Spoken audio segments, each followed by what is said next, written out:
तो hello friends, कैसे हैं आप लोग। आई होप कि आप लोग बहुत अच्छे होंगे और अच्छे से स्टडी आप लोग अभी कर रहे होंगे। तो फ्रेंड्स, आज के इस वीडियो में हम लोग, जैसा कि आप लोग देख रहे हैं, प्रश्नावली 7.2 का 8 नंबर क्वेश्चन को सॉल्व करने जा रहे हैं। और यह भी क्वेश्चन काफी ज्यादा इंपॉर्टेंट है। ये क्वेश्चन जो है ना, पूरा वीवीआई क्वेश्चन है, इसीलिए आप लोग इस क्वेश्चन को अच्छे तरीके से समझ लीजिएगा, ताकि एग्जाम में अगर ये क्वेश्चन आ जाए तो आपसे ना छूटे। ठीक है, तो चलिए क्या करते हैं, स्टार्ट करते हैं। स्टार्ट करने से पहले मैं आप लोग को बता दूं, अगर आप लोग चैनल पे नए हैं तो चैनल को सब्सक्राइब जरूर कर लीजिएगा। तो चलिए स्टार्ट करते हैं। तो देखिए, सबसे पहले हम लोग क्वेश्चन को अच्छे से पढ़ लेते हैं कि क्वेश्चन क्या बोल रहा है, उसके बाद सॉल्व करेंगे। ठीक है, और आप लोग क्या करना है, बस वीडियो को लास्ट तक देखना है, बस समझ में आ जाएगा। ठीक है, अगर आपने इस वीडियो पे क्लिक किया है तो ये क्वेश्चन आपको फिक्स है कि समझ में आ जाएगा। तो आप लोग क्या कीजिएगा, बस 10 मिनट दीजिए और अपना ये क्वेश्चन समझ लीजिए। ठीक है, आइए सबसे पहले हम लोग क्वेश्चन को पढ़ लेते हैं। तो देखिए, क्वेश्चन हमारे पास है कि यदि ए और बी क्रमशः इतना और इतना हो तो बिंदु P के निर्देशांक ज्ञात कीजिए, ताकि AP बराबर 3/7 AB हो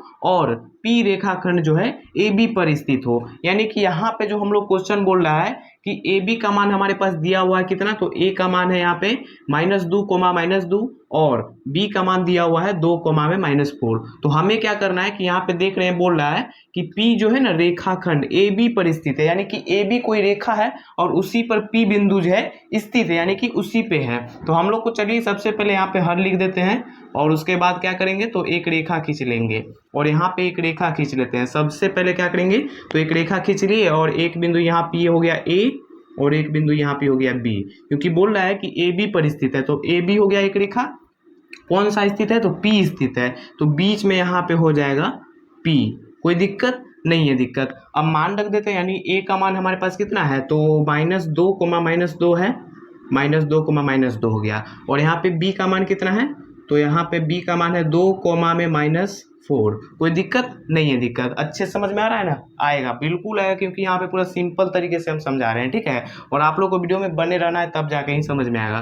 तो देखिए, यहाँ पे बोल रहा है P के निर्देशांक ज्ञात कीजिए। देखिए, क्वेश्चन अगर आप लोग अच्छे से पढ़ते हैं, क्वेश्चन को समझते हैं, तो आप लोग को जो है ना सॉल्व करने पूरा आसानी होगा। अन्यथा आप लोग को जो है ना, क्वेश्चन को आप लोग थोड़ा मोड़ा पढ़ेंगे और सोचेंगे सॉल्व कर ले, तो ऐसा कभी नहीं होगा। क्वेश्चन को अच्छे से पढ़िए, समझिए क्या बोल रहा है क्या नहीं बोल रहा है, तब जाके ही आप लोग सॉल्व करना स्टार्ट कीजिएगा। ठीक है, तो सबसे पहले क्वेश्चन को ही अच्छे तरीके से पढ़िए, समझिए। तो देखिए, यहाँ तक हो गया क्लियर। अब उसके बाद यहाँ पे हम लोग लिख लेते हैं पहले कि A बराबर कितना है, तो -2, -2 है, और B बराबर कितना है, तो B बराबर है 2, -4। इसमें x1 और y1 निकाल लेते हैं, x2 y2 निकाल लेते हैं क्या। तो यहाँ पे हो गया x1 बराबर कितना हो जाएगा, -2, और y1 बराबर हो जाएगा हमारे पास -2। फिर यहाँ पे x2 बराबर कितना हो जाएगा, तो 2 हो जाएगा, और यहाँ पे y2 बराबर कितना हो जाएगा, तो -4 हो गया। इतना तक कर लिए। अब यहाँ पे क्वेश्चन बोल रहा है P के निर्देशांक ज्ञात कीजिए। इतना करने के बाद हम लोग को यहाँ पे देख रहे हैं कि दिया हुआ है कि AP बराबर में 3/7 AB हो, यानी कि उस कंडीशन को अब यहाँ पे सॉल्व करेंगे। तो यहाँ पे देखिए, लिखेंगे कि AP बराबर 3/7 AB हो, वहाँ पे जो कंडीशन था वो यहाँ पे लिख दिए। इसको अब सॉल्व करेंगे कैसे, तो यहाँ पे देखिए 3/7 और यहाँ पे कुछ नहीं है, तो गुना है, यहाँ पे छिपा हुआ गुना रहता है, तो ए बी गुना के रूप में है। पक्षांतर कर लेंगे तो ये बटा के रूप में हो जाएगा, यानी कि यहाँ पे AP बटा में हो जाएगा AB, और बराबर में क्या हो जाएगा, तो 3/7। अब यहाँ पे आप लोग ने बताइएगा कि AP का मान कितना है, तो 3 है, AB का मान कितना है, तो 7 है। तो यहाँ पे जो हमारे पास AP और AB है, इसको यहाँ पे लिखेंगे। AP का मान कितना है, तो 3 है, तो AP का मान हमारे पास 3 है, तो 3 लिख दिए। और यहाँ पे देखिए, फिर AB का मान कितना है, तो AB बोल रहा है, यहाँ पे A और B बोल रहा है, यानी कि पूरा है, तो पूरा यहाँ से लेके यहाँ तक का जो मान है वो हमारे पास 7 है, और यहाँ पे AP का मान कितना है, तो 3 है। अब हम लोग को निकालना इसमें ये है कि PB का मान कितना होगा, यानी कि यहाँ पे AB पूरा है 7 और AP है 3, तो PB मालूम ही नहीं है, तो PB हम लोग कैसे निकालेंगे, तो ये पूरा है ना 7, इसमें से 3 को माइनस कर देंगे, तो यहाँ पे जब माइनस करेंगे तो बचेगा 4, तो यहाँ पे 4 लिख देते हैं। आइए इसको यहाँ पे सॉल्व कर लेंगे। तो देखिए, यहाँ पे लिखेंगे कि AB माइनस क्या कर देंगे, तो AP और बराबर यहाँ पे दे दीजिएगा।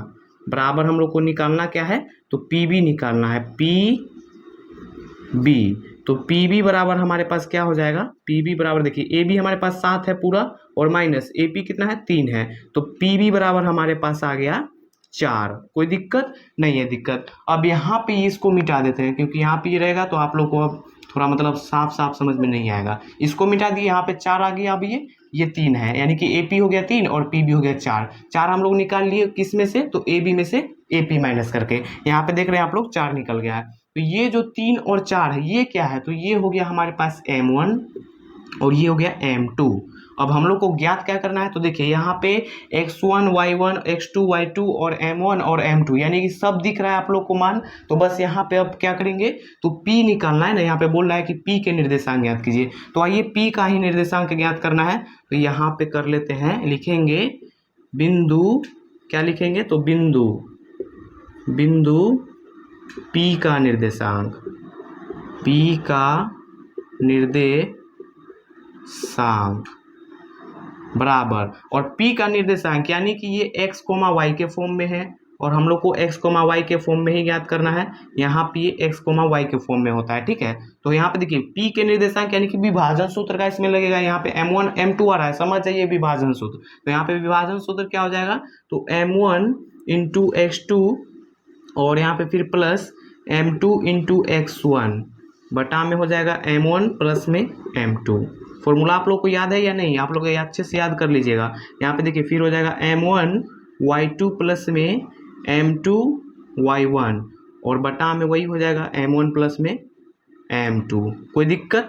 अब आइए मान बैठाते हैं। तो यहाँ पे देखिए m1 का मान हमारे पास पद मालूम है कि 3 है, तो 3 हो जाएगा और गुना x2 का मान कितना है, तो यहाँ पे देखिए x2 का मान साफ साफ है कि यहाँ पे 2 है, तो 2 हो जाएगा प्लस m2 का मान है यहाँ पे 4, तो 4 गुने x1 का मान हमारे पास माइनस में 2 है तो -2, फिर यहाँ पे बटा में देखिए m1 हमारे पास यहाँ पे कितना है 3 है प्लस m2 4 है, फिर कॉमा m1 हमारे पास 3 है गुना y2 हमारे पास कितना है, तो माइनस के 4 है तो -4 प्लस m2 हमारे पास 4 है गुने में y1 हमारे पास -2 है।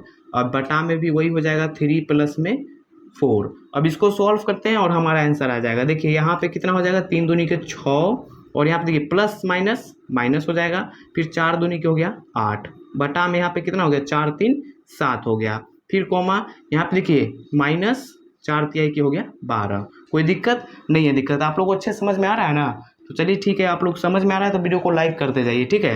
यहाँ पे देखिए प्लस माइनस हो गया माइनस, 4 दूनी के हो गया 8, फिर यहाँ पे बटा में 4 3 हो गया 7। कोई दिक्कत नहीं है दिक्कत। अब यहाँ पे आप लोग देख रहे हैं कि 6 में से यहाँ पे माइनस के 8 घटाना है, यानी कि 8 में से 6 घटा दीजिए, बचेगा कितना, तो 2, वो भी माइनस का 2 बचेगा क्योंकि यहाँ पे देख रहे हैं कि माइनस का चिन्ह बड़ा है, तो -2 बटा में 7 आ गया। यहाँ पे इसको थोड़ा हटा के लिख देते हैं, -2 बटा में 7 कॉमा यहाँ पे देखिए माइनस माइनस प्लस होता है, ये तो आप लोग को अच्छे से मालूम होगा। तो 12 8 हो गया 20, तो 20 और माइनस हमेशा जब भी दो समान चिन्ह होता है ना तो सिर्फ संख्या जुटती है, चिन्ह वही छोड़ता है।